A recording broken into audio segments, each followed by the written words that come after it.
Ieva bought the old farmstead at auction, sight mostly unseen, with a plan to turn it into a small countryside guesthouse before the summer season.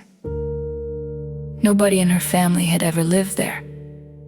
She'd never met the previous owner, an elderly bachelor who died with no heirs and a property nobody local wanted to touch, which was exactly why she'd gotten it for so little.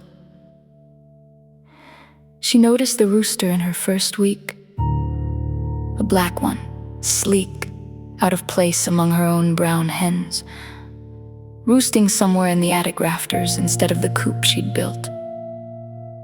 It didn't crow at dawn like the others.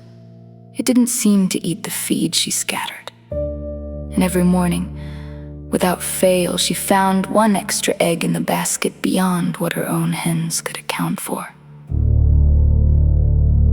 She wasn't the type to question good luck too hard.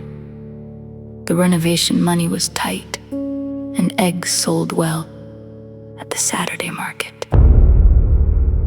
The coins came later, in our third week, old, dull, tucked into places she hadn't left them.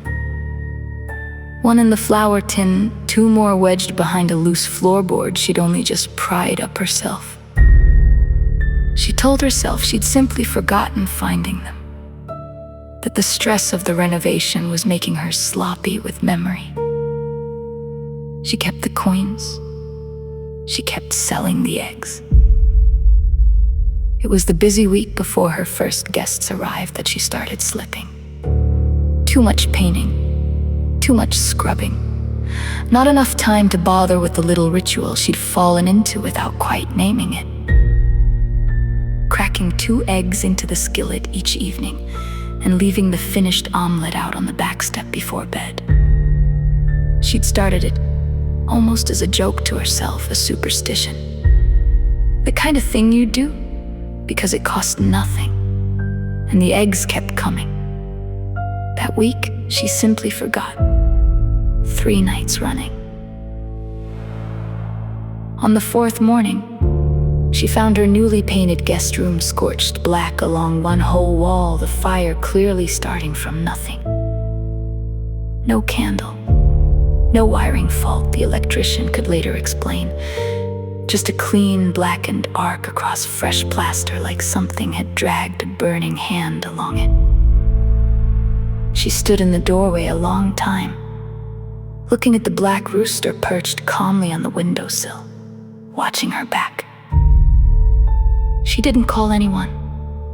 She didn't need to. Her own week's neglect sat there next to the scorch mark, plain as arithmetic, and something in her simply understood the shape of the trade she'd apparently made without ever agreeing to it out loud.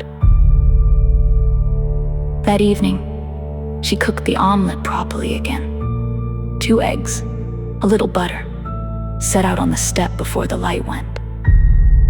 In the morning, the pan was licked clean and there were 2 more coins in the flour tin. And the guest room, when she finally worked up the nerve to check, showed only the old scorch mark, and nothing worse. Her guest house opened on schedule. It did well, better than her budget had any right to expect. Coins turning up in odd corners, just often enough to cover whatever shortfall came up that month. She still cooks the omelet every evening without missing a night now, sets it on the step, goes to bed before she can see who or what comes to collect it. She stopped wondering whether that makes her lucky or something else entirely. Some questions, she's decided, are better left where she found them, unopened, on the back step,